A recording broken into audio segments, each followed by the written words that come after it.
everyone, welcome back to Shonky Lab, the show where we can talk about anything, any topic you want. My name is Elton, and this week I'm joined by Mr. Lee. Hello. And Dave. Hello. There we go. Full house, as I like to call it.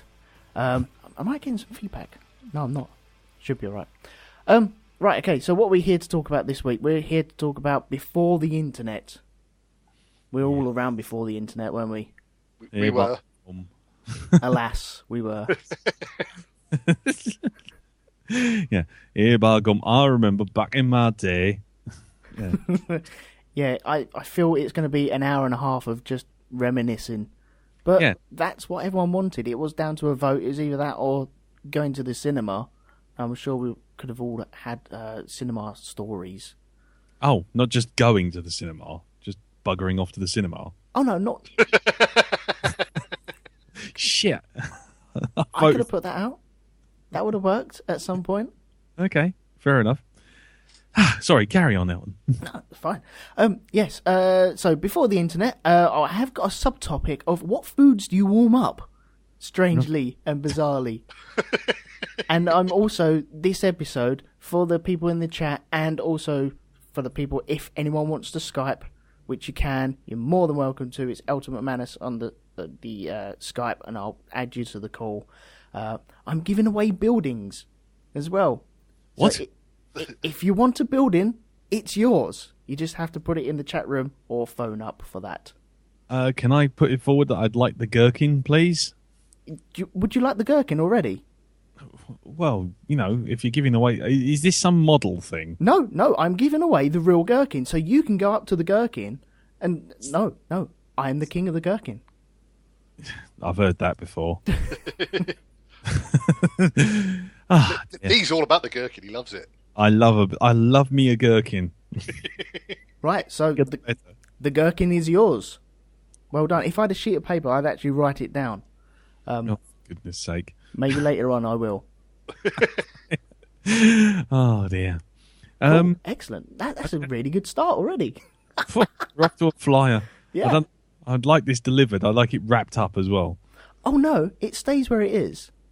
You can just enter it anytime you want. You have the keys to it. Okay. You wait until we do the solar system. I'm giving away planetary bodies in that episode.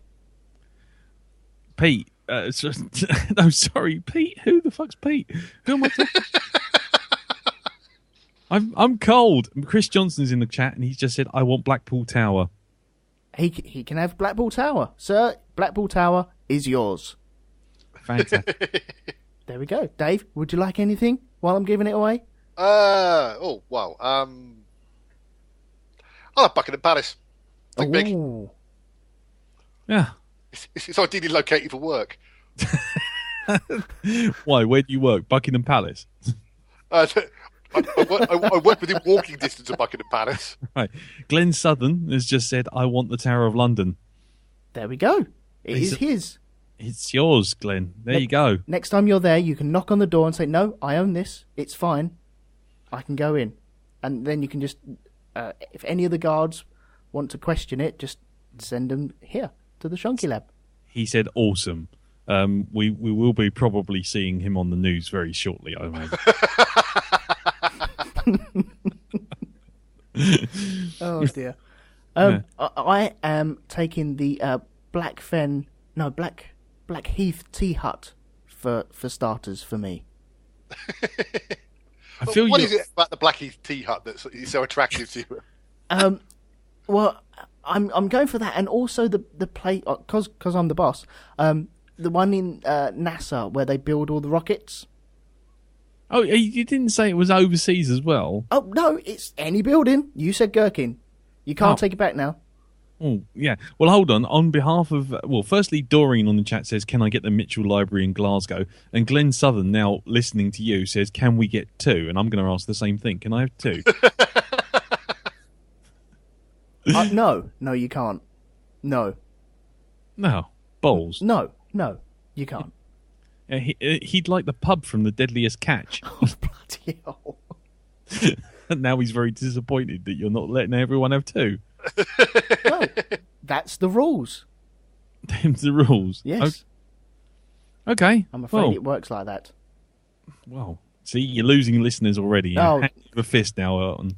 Well, I've brought them in ever so slowly, gave away buildings, and now they're walking away after I've given away buildings. Well, yeah, I mean, I don't know. It's a fickle listenership. Yeah, it is. Well, Glenn wants to know, can he actually sell the tower afterwards? It's his. Oh, it's yours. Go for it, Glenn. If you want to sell it, you go for it. Yeah, cool. With contents? Okay. Not telling you how to run your own podcast, Elton, but we've kind of gone off the tangent. It's all right. We've got plenty of time. So, yeah, well, before the internet, we couldn't have had this conversation, could we? This is true. Yeah. Is that a good thing, though?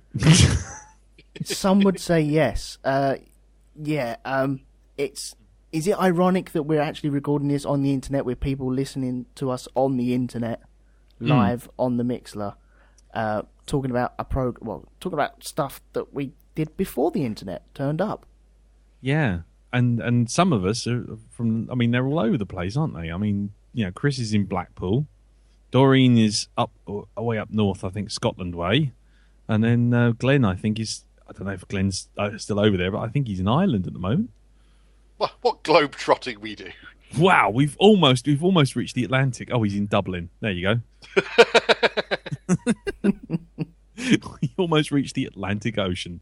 God, amazing. Okay, so before the internet, guys. Yes. Who wants to kick off anything that we did before the? Do we want to go down subtopics of the internet, or? Well, I was going to mention sort of like with regards to what we're doing now and what a lot of us do with our spare time in terms of podcasts and stuff. Sort of before the internet, I actually sort of as a kid kind of did something similar. I mean, I don't know if any of you sort of recorded your own radio shows on tape. Yes. Yeah. Which is sort of the precursor to podcasting. I mean, obviously you could disseminate it unless you sort of made copies of it or whatever. But yeah, in terms of sort of like that's basically what podcasting is everybody kind of doing their own radio show on tape and putting it out there for everyone to listen to. Certainly, yeah. Did you interview anyone on your radio station? Because I certainly did. I didn't interview. I did occasional radio dramas using sort of like those old key rings that used to make all the sort of gun sound effects. There was one that was like a machine gun and like a laser gun and stuff like that. Remember those? Yes. Yeah. I'd occasionally stage things with sort of like that being sort of like the background noises and battles going on and stuff like that. Oh dear. It's a very radiophonic workshop. I so wish I still had my tapes. There was, I interviewed Dracula and Gary Lineker on the same episode. Did Dracula and Gary Lineker sound the same? Slightly, yes. Yeah. My dad had a little. Were they on like the sofa together, like an episode of Parkinson? Oh no! It was one would walk in, and then I'd have a little chat with him, and he'd walk out, and then Gary Lineker came on. Theatre of the mind, mate. Theatre of the mind. But my friend actually walked out the room and then walked back in. Oh, because he did actually physically leave the room and come back in there. He was method. Very method, yes. Made your own Foley. Brilliant. Oh, I recorded over one of my dad's Led Zeppelin tapes as well on that. Oh! Yeah. That went out well. I can't remember what one it was. It might have been Physical Graffiti, but oh, not so bad then. Not too bad, but still Zepp. Oh dear. But it was a case of putting in the little bits of blue tack into the cut-out holes on the cassette. Oh yeah. Oh man. I mean, you were talking about recording stuff. I mean, Darren and I, way back in the mist of time, did a whole thing on. He still believes that we have the tape somewhere, because it's actually in his parents' house. But we clearly remember it, the pair of us. There's a sort of grey TDK with an orange label on it, and it just goes it says something like an evening with Lee and Darren or something like that. And it was basically us getting old dodgy scripts that we'd found in a book in a library from secondary school of Mel Smith and Griff Rhys-Jones head-to-head discussions. Right. And basically, we just recorded them because I had a stereo tape recorder with 2 microphones in it. So he'd be on one microphone and I'd be in the other. But basically, we both had to sort of be like nose to nose with this tape deck right between the two of us. And yeah, and we're trying to read the scripts and then kind of gave up on that and then just started just talking shit. And at some point, we kind of lost the plot. And there's just 20 minutes of us just going, hee hee hee, ha ha ha, oh, ha ha, oh. And it just, yeah, we thought that was brilliant. I hope you can find the tape for that, because I do have something that could turn that into an MP3. Yeah, so do I. Put that up on the Black Dog. Exactly. Andy Pelestri just said in the chat, he said, and thus the Black Dog was born. Yeah, I mean, it was like sort of, was it 1982, 1983, something like that? Right. But it is, I imagine if we listen to it now, it's tedious. But I always remember the one joke that Darren just sat there at the very end of the tape and he just went, you know what? It goes round and round and round and round. And I went, what's that? And he went, the tape. And then the tape runs out.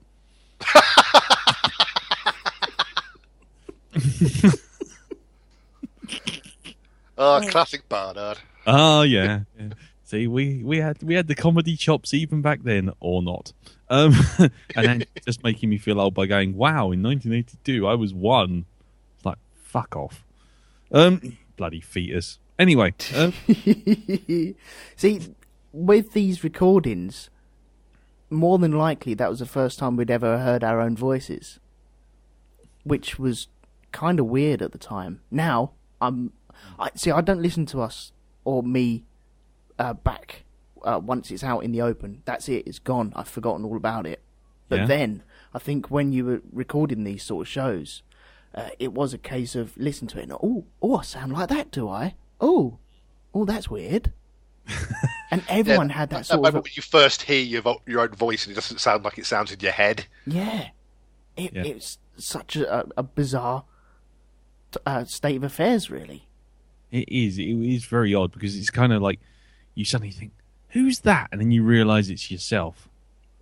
And it's just like, whoa, that doesn't sound like me. Maybe the tape's running a little slow or something.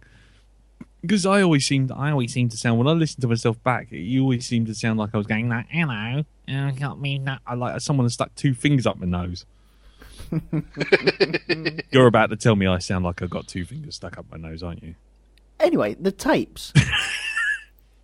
with tapes, did anyone record off the radio? Oh, yes. Oh, yeah. Yeah. And make you mixtapes that way? Yeah. Oh, man. Yeah.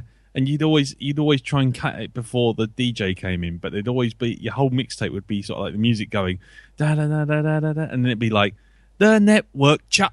And the next piece of music would come in, or that was Brotherhood of Man, or something like that. Brotherhood, and the music would just go into something completely different.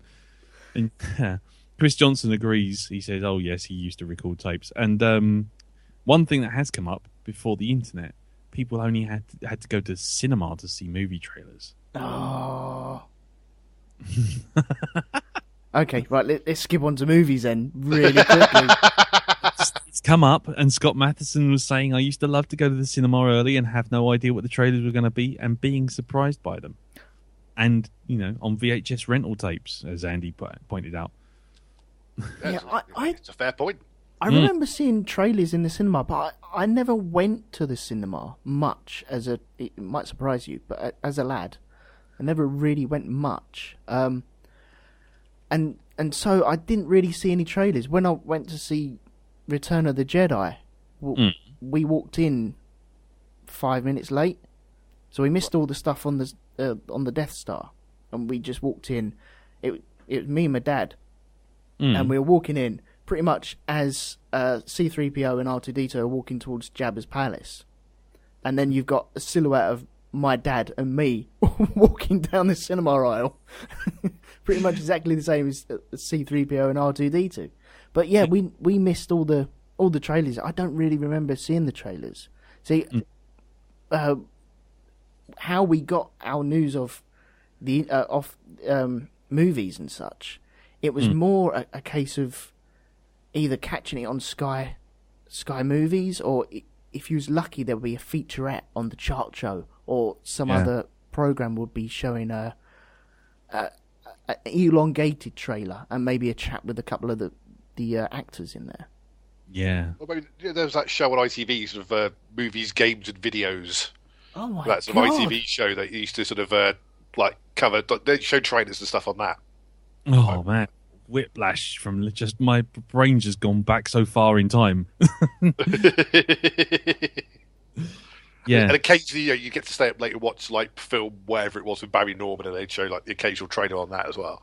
Oh man, I remember Barry Norman finishing one of his episodes on a little clip for Ghostbusters, and it was the first one I'd seen.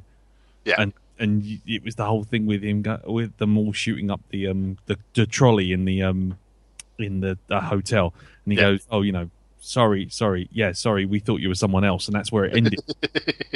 It's like, oh, I want to see that. They shoot a trolley and set. There aren't even any ghosts involved. I'm in anyway. Trolley abuse. Yeah, trolley abuse, and the lady coming out from behind going, "What the hell are you doing?" But do you reckon that's where a bit of the love has been lost with trailers now that they're so instant? Yeah.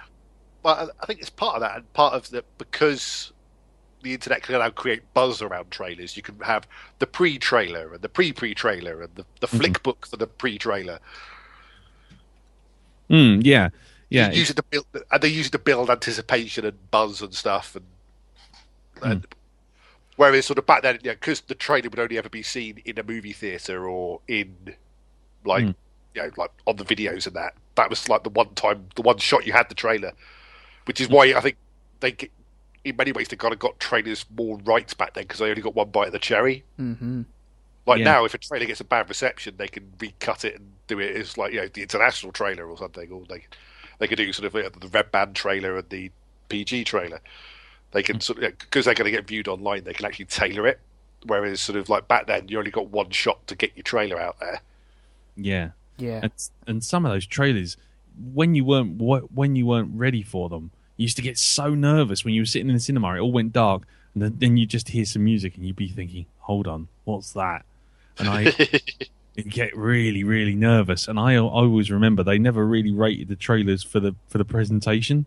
And I went to see Star Trek: Wrath of Khan, and the two trailers on the front of it were for Blade Runner and The Thing. It's all sci-fi. It's all what the nerds like, right? Yeah, we'll sling those on the front. Exactly. So when you were watching it, you're sitting there, you're thinking, okay, I'm going to get Star Trek, and then all of a sudden you're watching Blade Runner, and you're thinking, that looks good. I want to see some more of that. And then obviously you're getting the disappointment of going back to Trek, which is all nice and clean and just straightforward. But it was a really good film. But then on top of that, you get a whole trailer of just music going, boom, boom, boom, boom, boom, boom, and then ending with this bald guy with a claw looking at you going, and I was just shitting my pants throughout the first 10 minutes of Wrath of Khan, but not because of the film. Sitting there as an 11-year-old watching a trailer for The Thing, that was just terrifying. Yeah, but like Dave said, it's they got one chance, haven't they? There was no repeat viewings of it. Once you'd seen it, you'd either seen it or you'd missed it, or it wasn't aimed at you correctly, and so you wouldn't go to the cinema to see that movie. No, I fucking wouldn't. After seeing that trailer, I was like, no way.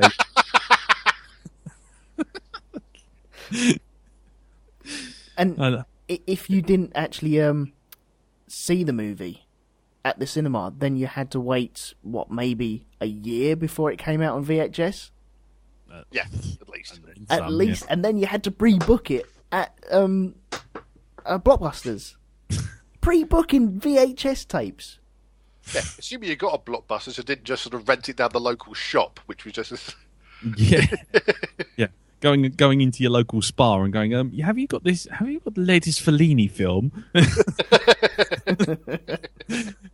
Yeah, no, we only have the 2 Arnold Schwarzeneggers and that picture of the lady with the big boobies.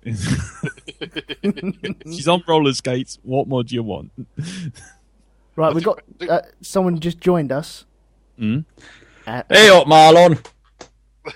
Ooh, hey up, who's this? You don't recognise your course from Space Jury? Who would have thought 20 years ago we'd all be around here bitching about trailers? Ah, hello. There's the pennies dropped, yeah. It was on a parachute. I got a question for you gentlemen of a slightly older persuasion. Sure. And VHS tapes. Because by the time I had come of age, the internet was already a nascent thing, as it were. Fetus. Adult movies. How did one deal with these? Were you exposed to such things prior to the internet, or what was it limited solely to print? Inquiring minds wouldn't know. it was probably print mainly, I think. There's a lot of awkward kind of pulling at collars, I am imagining right now. Well, I do remember a specific instance when sort of me and a bunch of mates with we were all about 17, 18, got hold of a magazine. We were sat in the park at night and we were deliberately reading out the readers' letters like we were 5-year-olds doing a public reading at an assembly. So deliberately reading it badly. And then I stood there with my trousers down and she said, "Wow." And for some reason, we just thought that was hilarious. Yeah. Derek and Clive read the porn letters from Fiesta. Nice. I think we've got a new segment for the Black Dog right there. Yeah, that's actually not a bad idea, actually. Once you finally run out of shitty superheroes. No, that won't happen. So what about you then, Elton? Before the internet, how did you get your jollies? Well, I think it was either there were a couple of videos passed around at school, and you knew where you were in the queue for getting that video, because you'd be going, "Have you got it? Did you bring it in today?" "No, I didn't. Oh, I forgot." "Oh, nuts! I was looking forward to that." Forgot, yeah, my arse. You forgot. And then you go up, "Have you got it?" And there'll be the holy day when he turned around and went, "Yeah, I got it." "Oh, kiss it here." For a second, the feed just dropped, and it sounded like you said, "Kiss it here." Oh no! Give us it here. Give us it here. I just thought I'd best clear that up. I don't know. I think it works either way. You know. It was a naive time. Everyone was trying new things. A simpler time, a more elegant time before the empire. For me, Andy's raised the intellectual level of the discussion. Yeah, I was going to say, it didn't take long, was it? It's 24 minutes into this cast, and it's already on. You were taking too long. Someone had to intervene. Yeah, that's what she said. Yeah, euphemism.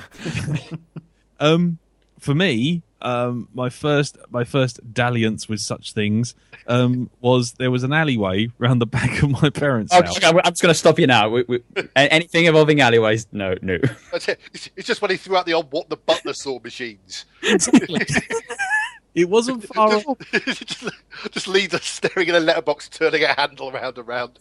Yeah. Well, actually, it was better than that. It was a Viewmaster. I had to flick it really. It's like they're coming at you. Yeah, I only got 20 frames, but it was enough. No, if you flicked it around quick enough, it was like it was moving. Yeah, it's like click, click, click. Age of the Dinosaurs. Click, click, click. Oh, it's a steam track. Click, click, click. No. If you flick it fast enough, it looks like she's moving. Oh, it's a train going in a tunnel. No, it's not. Anyway. Did you find one of those pens that when you turn it upside down? Yeah. Oh, going off of that as well, you used to get the video the clubs where you used to have to buy a video, and they'd always have a couple of the risque ones there. And if you were lucky, there'll be a nice picture that you could imagine. Well, yeah. I mean, so what we're saying is, before the internet, we needed to use our imaginations a lot more. Oh, a lot more. Yeah. No. I had the land of the Jawas. That's all I need to know. That's all you need to know. Excuse me? Baking powder? Actually, I don't think we need more detail. I think that's possibly just... it's a quagmire we don't want to go into. I know that book. That's a turn your page book, isn't it? No. Basically, it was... Okay, right. Going back to the alleyway for a second, there was an alleyway where people obviously disposed of their collections. Right. And so they would dispose of their collections into this particular bush. And so every now and again, me and Jess would be walking back to my house from school, and you'd have to walk down this little alleyway as a shortcut. And Jack Woodgate's gone adult channel 5-minute preview. This is so true. You were trashed. Woo! Yeah. And basically, I walked down there, and we saw these magazines in there, and basically, I got one. Scott Matheson's going live TV, topless darts, yeah. And basically, we got these magazines, and it's like every week I'd go back there, and there'd be a new one, and I started getting to the point where I had nowhere to sort of store them. And so Did you take them back? I took them home. No, but did you take them back to the alley? No. Oh, I The thought alley circle giveth, of the life- alley, yeah, alley giveth, alley taketh away. It wasn't a fucking library, it was a bush. And basically, I used to collect all these Star Wars toys, and the one that I had was the Land of the Jawas, which is this huge play set. But I'd lost most of the play set because it got damaged and what have you. So I still had the box, and my parents always saw the box in my room. But they never opened the box. So I put all my porn in there that I found in this alleyway. And so Land of the Jawas became the euphemism sort of shortcut discussion about between me, Darren, and Jess as to where precisely all the porn was. Or it was the Land of the Jawas. Should have invested in one of those those old leather bound things you used to keep the TV going in or something. Yeah. Leather bound magazines. Frankly, by the end of it, that's exactly what they look like. Anyway. But the one Jack Woodgate's going Foutini. But on top of that, basically, when in the dawning of Betamax video, and that sort of thing, my dad had a couple that he was borrowing off of people at work or whatever, and they were sort of stuck under his bed, and I found one, and then for some reason I just took it away, and I never got to see it, and I left it stashed under my bed. And I don't know if Dad got into trouble or whatever for not giving it back, or if it really was his or whatever, but he never said anything. And then a couple of years later, I actually managed to get myself that Betamax player that we had downstairs when they upgraded. So I'm like, I've got this tape. I can look at it. I've got fucking porn tape. I can fucking look at it. And so I one night, really dark, everyone's gone to bed. I've got this TV in my room. It's against my parents' wall. I've got my video sitting on top of the TV, and it was a big, hefty old C9 Betamax. And Is it a top loader? Yep. And I took the That's tape. an aircraft hangar opening up. Well, that was the problem. I took the tape, I put it in the tape deck, slammed the lid, and I don't know, you young'uns probably won't remember, but this thing, when it started up, when you even just turned it on, it went... It just sounded like... It was like Airwolf launching. Yeah, exactly. It sounded like Ed 209 falling down the stairs with a copy of Drums on its back. And it's like playing Tusk by Fleetwood Mac. It just like all this sort of thing. And I'm sitting there going to the bloody tape drive. And then I pressed play, and it went, and it's doing all this thing, and it's like it's fucking 1 o'clock in the morning. Everyone's asleep, and this tape deck's sounding like a cast rendition of Stomp. And then and then on top of that, I completely forgot I hadn't turned the volume down on my TV. Oh no! And suddenly, this 70s kind of window cleaner. Yeah, exactly, sort of thing. Started playing that. I'm like, oh no! And it's like suddenly, Dad, I could hear him getting up out of bed to try and work out what the noise was. He got out of bed and he's going dump, dump, dump, dump, and I'm trying to turn everything off in the dark.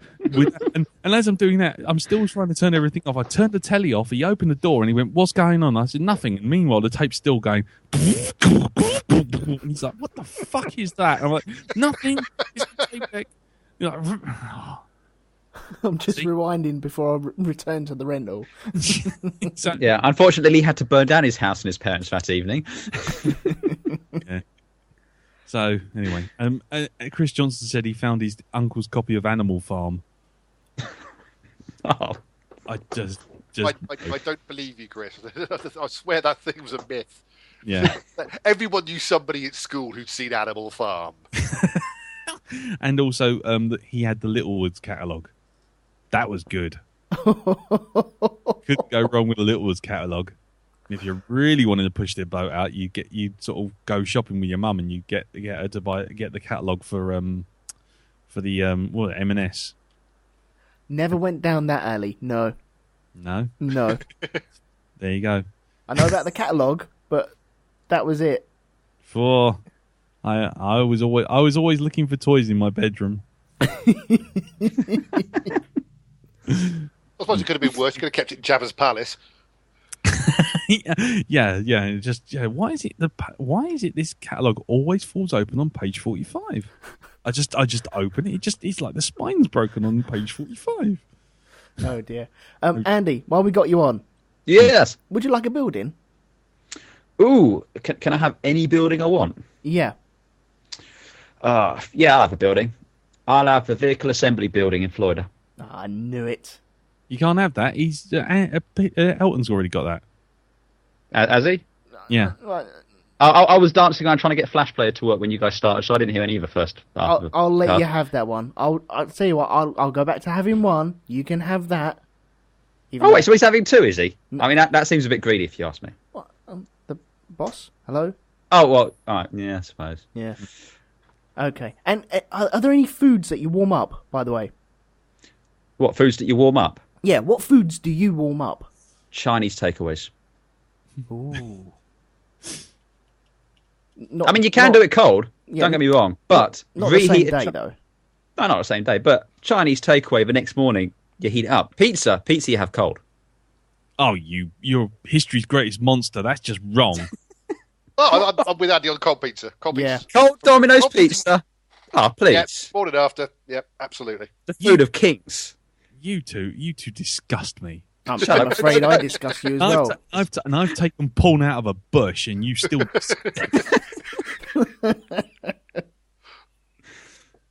You took porn out of the bush, took it home, heated it up, stuck it in the land of the Jawas, and then tried desperately to rewind a Betamax tape.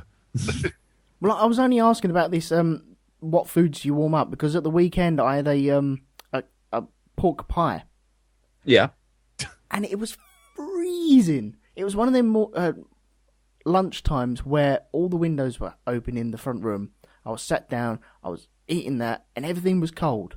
I had a cup of tea, but that was the only thing warming me up. And it crossed my mind, hang on, I've never warmed up a pork pie. And so, what's the first thing you do? You go to the internet and ask, can you warm these up? Is it frowned upon to warm these up? And the backlash of me even contemplating about warming up a pork pie was humongous. So, no, I didn't warm up. That's another thing. That's another thing you never used to do before the internet. Ask random people in the street whether or not you could heat up a pork pie. That's very true. I mean, it's got to be said, before the internet, I thought everyone just accepted science as fact. Exactly. Also, cold pizza's getting a lot of support in the chat room as well. Oh, is it? Absolutely. Yeah, Lee, you're on the wrong side of history here. Look, just because I'm on the wrong side of an opinion of a bunch of people in the chat room doesn't mean to say I'm wrong. If history's taught us anything. Scott Matheson says takeaway curry heated the next day is like nectar of the gods. See, anything you heat up is good. Warm up pancakes, as Doreen said. You warm things up, makes things instantly better. If you leave things to go cold and then eat them while they're essentially a cold jellified thing, it's just like, why don't you just eat some blue tack? I mean, it's tasteless, rubberized rubbish at that point. It's just wrong. No, the pizza does work cold. Domino's. I would argue Domino's pizza is best served cold. It's a dish best served cold, is it? Much like Revenge. I mean, it is basically just cheese on bread. I've had that cold. I've had that hot. Yeah, but you haven't soaked the cheese in some greasy amount of gunk and then let it solidify and then eat, have you? You either have the cheese separate to the bread sitting on top of the bread, or you melt the cheese into the bread and eat it while it's hot. Letting it go cold is the worst of both worlds. No one's making you eat cold pizza, Lee. I just want to make this quite clear. We might make what? If there is like a judgment made in this room tonight, that for henceforth you're going to have to eat pizza cold, and no one's saying that. I'm in a safe place. I'm with friends. We're not going to make you do it. We might make you watch us do it. Yeah. Doreen's just said, after Lee's blue tack comment, I'm getting rid of my chewing gum. See, the power of the media, people. I've never tried. It would never occur to me to warm up a pork pie. It's got to be said. I mean, I get what you're saying. Sometimes you get a pork pie and it's like, a doorstop. But man up. Well, it was just one of these things that just popped in my head. Hang on a minute, I've never had one of these warm. Because I've had people saying about Weetabix warm, and no. Oh, that's lovely. No. Why would you want to warm up Weetabix? Because it goes sloppy, then you stick a bit of sugar on top, and that forms a crust. A paste? No, a crust on top of a hot paste. No, I've never done the hot Weetabix. I like the shreddies and the shredded wheat, but not the Weetabix. That is a step too far, young man. That's a step too far. Elton, no one's going to make you eat more Weetabix.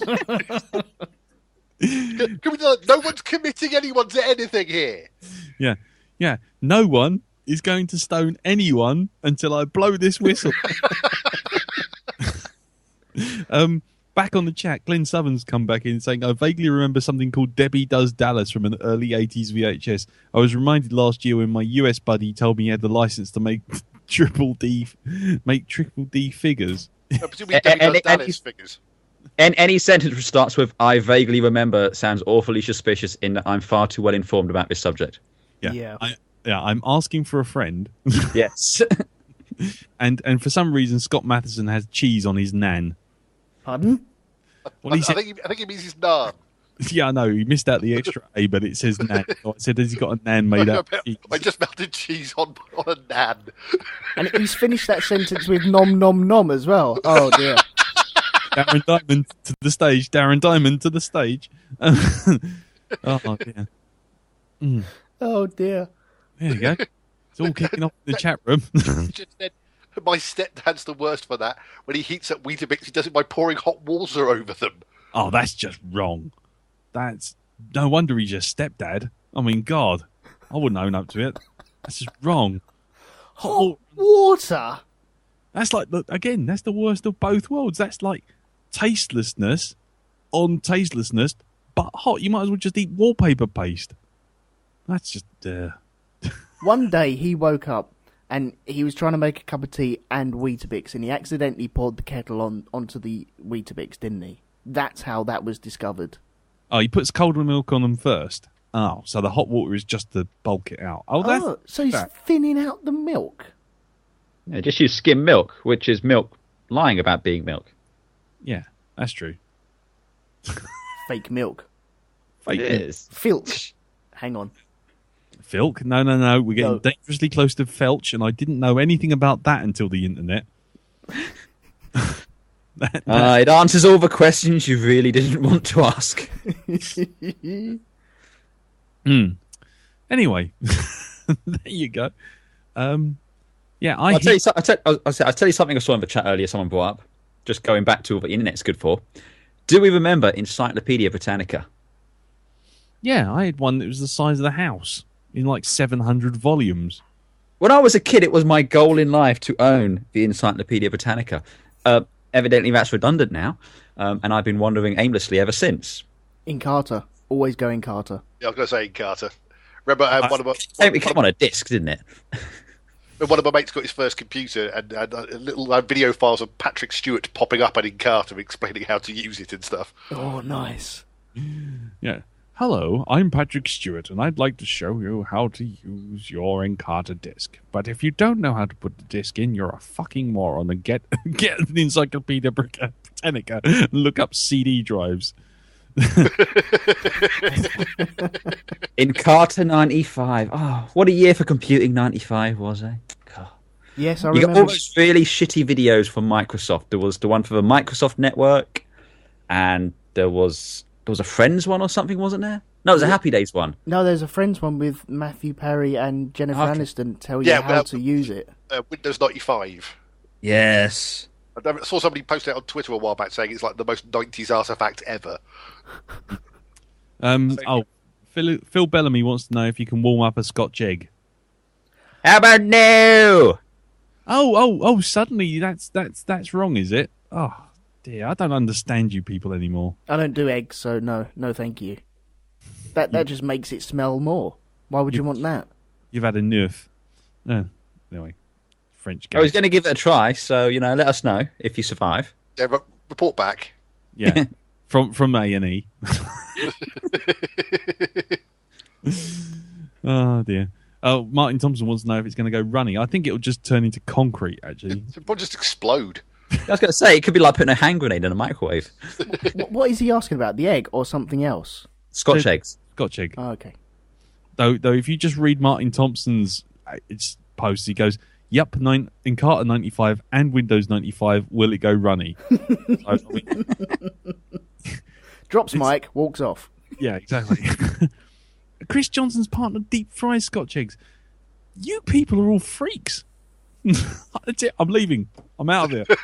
There was a guy at my old company who enjoyed sausage rolls, and he used to go into sandwich making places, and the pastry sausage rolls. He'd ask for them in a roll, in a bread roll, and he'd have 2 of them. Right. And so Okay. you got a sausage roll. But he would devour them all the time. Yeah, well, that's fine. There's nothing. There's a bit more carbohydrates, There's nothing you can't stick between 2 slices of bread and improve things. As anybody who's seen Batch on the Night will testify. Just like the top list arts. The topless starts between 2 slices of bread. Bang, bingo, done. Yeah. Oh God. Now. Were there any featurettes that you remember seeing? What? Were About there... eggs? No, not Scotch eggs. Movies. Oh, I always remember the making of Indiana Jones, where they had a whole thing about the stuntman, Vic. What's his name? Vic Armstrong. Vic Armstrong, doing the whole thing underneath the car, under the lorry. Oh, the whip thing, yeah. Yeah, and that both amused me and ruined things for me, because they did that about doing the ditch, digging the ditch through the road, because I hadn't noticed. And then once they showed me, I couldn't unsee it. And the other one was, when the lorry supposedly holding Marion goes over on its side. I was going to say that one. That's what I can't unsee either. Yeah. They have actually got a telegraph pole inside the actual lorry that fires down with an air ram and knocks the whole truck over. And then as soon as they showed you it in the documentary, or the featurette rather, that was it. You cannot not see that little pole sticking out from underneath the truck. Yeah, you can blatantly see it. I think I have seen it. I think my memory has forgotten it over the years, and not seen that movie for years and years. But one thing does spring to mind about the things that you once you see, you cannot unsee. I think it's Superman or Superman 2. There's a car driving down the road, and they have to create a roadblock to get the missiles. I can't remember what film that is, though. That's Superman. Is that the first one? Yeah. Right, the car that flips, you can see the arm made to flip it. Yeah. Oh, right. Yeah, it's coming down. You can see the arm. It pops up, and as it's rolling and rolling and rolling, you can still see it flapping around. And I remember we was all sat on the sofa just watching that. And we all just stared at it and pointed at it and went, "Look at that! That's how they did it." It's like that famous, the famous car chasing Bullet, where he keeps overtaking the same Volkswagen Beetle. Just when they've cut the stock footage together of the chase, there's a green Volkswagen Beetle he overtakes about 4 times. Sweet. If anyone's got a VHS player that we could borrow, I have an original rental VHS copy of Star Wars, or the Star Wars, as it were. And it had the old Lucasfilm logo, like the neon greeny one sort of thing. Oh, yeah. And I remember that had a promo or something on the end of it about making Star Wars. But I've not watched that since probably the early 90s, if that. Early 90s. See? Just make it sound like a million years ago. Oh, back in the 90s. Back in the 90s? I was in my bloody 20s. Now's not a good time to point out that was like 30 years ago, is it? Shut up. No, don't go down that road, Christ. Dave, was there any featurettes that you remember? I remember there was... I had Rear Window, and there was an entire documentary at the end of Rear Window about the making of the film, which is actually really interesting, to the point where apparently that Hitchcock had scouted around loads of places to try and find like the right group of flats to shoot this in. And he couldn't find anywhere that he liked, so he convinced the studio to let him build an entire set of working flats in the studio. They actually like took out the floor of the studio. The basement was like the ground floor. And so, and all the flats worked. They had full plumbing, they had full electrics and everything. And yeah, it just gave him complete control of his set. Wow. So, and like Hitchcock was probably about the only director with that kind of pull at the time, that he could just sort of turn around and say, "I can't find the location I like, build it for me." Nice. That's cool. That is cool. I'll tell you something I do remember when Independence Day came out, and there was a lot of promos around that. You know, it was supposed to be a real thing. And there was a video promo showing how they did the effects blowing up the cities, blowing the fire up the wall. But there was something else which I remember, and I actually found this, a video link to this. Radio 1 did a radio play about the Independence Day invasion in the UK, featuring Patrick Moore. Yeah. The Games Master. Was the Games Master, yes. Not the Games Master, don't... just... Oh, God, that takes me... You guys remember, like, video blasts in the 90s? Oh, yeah. Oh, God. No, we'll do video games next episode. Yeah. But I mean, like, video blast, I mean, it wasn't just on video games. I know they did it on Fist of Fun as well with Lee and Herring. There'd be like a whole load of extra gags. Usually slacking off Patrick Marber for some reason. They just really didn't like Patrick Marber. And there has been loads and loads of gags in the video blast at the end of each episode, which if you paused it, we're all just taking the piss out of Patrick Marber. I've just put it in the mix of the chat. The Independence Day UK play. So there you go, including a scene where I think Patrick Moore ends up stealing a fighter jet. Excellent. I'm not even joking. It happened. Well, I do know one film that wouldn't have survived without the internet. Go on. Blair Witch. That's very true. Yeah, because that was on the very cusp. I was popped around my sister-in-law's house, and they had just started getting up the internet. They always want to be up there with all the new technology that came out, and they had the internet.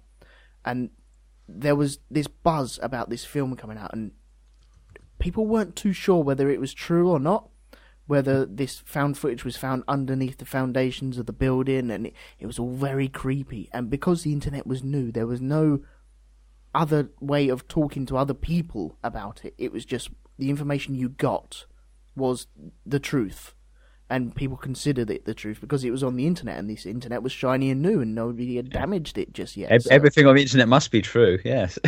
Yeah, but there's no Wikipedia, was there IMDb in 95? Whoa. No. To the internet! Answer our question! Well, But then that's an early example of sort of what we now know as sort of viral marketing, I suppose. yeah. I was going to say Blair Witch was a lot later than I thought it was. 99. I would have pegged that like 94. But, I thought it was 95. No, it was 99 because I remember getting pulled in by that hook, line, and sinker when it first came out, because it came out and I used to go onto some paranormal website and sort of like just have a little scoot through, and it was like a little link, almost like creepypasta, and it was like, oh, I'll have a look at that. And there's lots of shots of mug shots of have you seen these people, and that was it. That's right, yeah. And it was just like, oh, that's interesting. And then then there was lots of stuff about the tapes that were found, and it was like, oh god, yeah. 1994 was the year they were supposed to have gone missing, according to Martin. Oh, okay. That might explain that then. But Still never seen all of Blair Witch. yeah, I watched the first 10 minutes and I was just like, wow, these guys are wankers. I'm glad something bad's going to happen to them. They were just doing my head in. Well, I mean, I mean, at risk of repeating myself, the thing that killed Blair Witch for me was after watching it the first time and like being, oh, that's really scary, because things that you don't see always scare me rather than things you do. Yeah. I took it to show my dad, because I know he goes in for the true life crime stuff. Right. And by this point, I knew what it was all about, but I had it on like a dodgy copy on tape, and I thought, well, I'll show Dad, because it'll, even if it's dodgy, that actually adds to it. And I showed it to him, and after about 2 minutes, he went, "Why haven't they got mobile phones?" I'm like, I don't know. He goes, and why don't they just follow the sun? And I'm like, I don't know. And he goes, and if I was running from something, I wouldn't be carrying a 20-pound camera on my shoulder. I'll throw that fucking thing in the bush. I'm like, Dad, no, Dad, this is real. And he goes, no, fucking, look at the state of that. Look, just keep going straight, you silly bastard. He just sat there heckling it for an hour and a half, and I'm like, I'll just turn this off, Dad, shall I? And he goes, yeah, I bet they fucking end up dead and all. Oh, this is bollocks. Oh dear. My dad's not one for fantasy or horror of any kind. He just kind of just sits there and goes, that's bollocks, and then just proceeds to tear it apart. Usually while he's watching it. Blimey.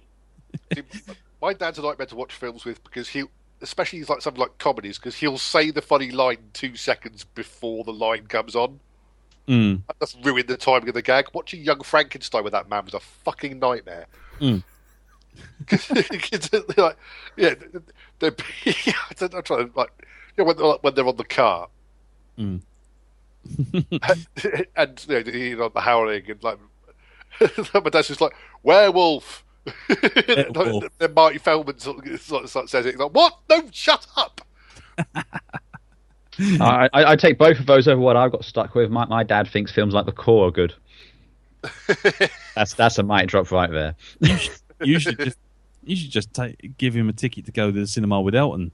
They can both sit there and watch G.I. Joe 3. When that comes out, I'm there. Don't worry. Yeah, he'll take over. You'll lose a father, but gain a stepbrother. No, I'm down with that. As long as I have to go watch it. There'll be high-fiving and everything all the way through that movie. Yeah, nice. Oh well.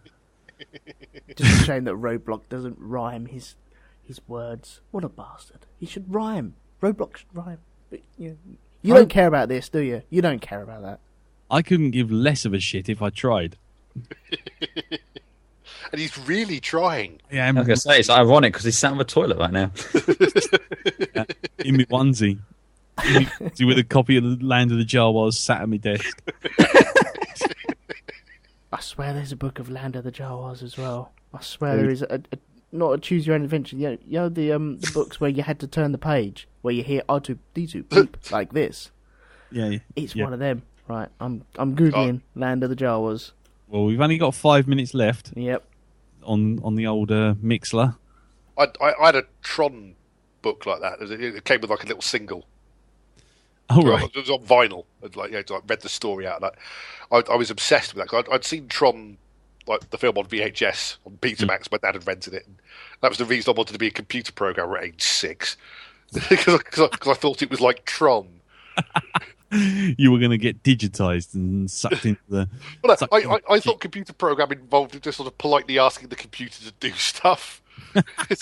Would you please open this program? Like war games. Yeah. Yeah.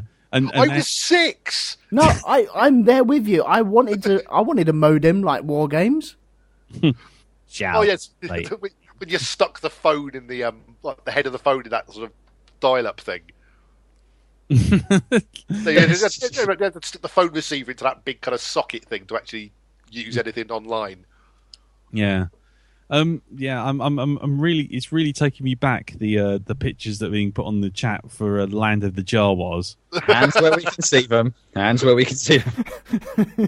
But that was it. It was just a plastic lump before I got to it, and there was a piece of cardboard which looked like a Jawa sandcrawler, and then the what was it, escape pod, and it was the only way you could get the escape pod, which was basically just a plastic cup with a lid on it. But for something so small and insignificant, the box was huge. So wankadoodle. That's what it was. Wankadoodle. Okay, right. I'm going to leave it there. Let's end on that note. There. Yeah, previously on Shonky Wankadoodle. That's Wankadoodle. That's number wang. Right. Right, we'll leave it there for now. We'll be back in about 15 or so minutes after drinks and refreshments are passed around the room. Yes. I think we should come back and maybe finish off a bit of music before the internet and video games. Oh, yes. Television. BBC Micros, Sinclair Spectrums. Television as well. Yeah, television. And we're still asking what foods do you warm up? And we are still giving away buildings. So if you want to let the people in the chat room know about that, that'll be absolutely grand. And I suppose we'll be back very soon. Do you want to plug your stuff, just in case is a first half of a two-parter? Yeah, you can hear me and Andy on Space Doc Jury, which is spacedoc.geekplanetonline.com, and on iTunes, and you can also hear me and this other geezer called Elton, and Darren and Jim on the Black Dog Podcast, which is blackdog.geekplanetonline.com, and on iTunes, and all on the Facebooks and everything. And listen, everyone who listens to this listens to those, so they fucking know where I am anyway. I'm going to go eat my warmed up pizza. And Mr. Probert, what would you like to plug? You can hear me on Tangential Deviation, which is my podcast on geekplanetonline.com, which is a sort of essentially a rambling chat show. And you can also hear me on Twice as Bright, Half as Long, which is a show I do with Ian Wilson, where we revisit shows that lasted no longer than 2 seasons. There we go. Okay, so guys, we'll be back in 15 minutes? Yeah. Sure. Yeah, okay. Keep in the chat room, and we'll see you very, very soon. See ya. Bye. Bye-bye. Sure.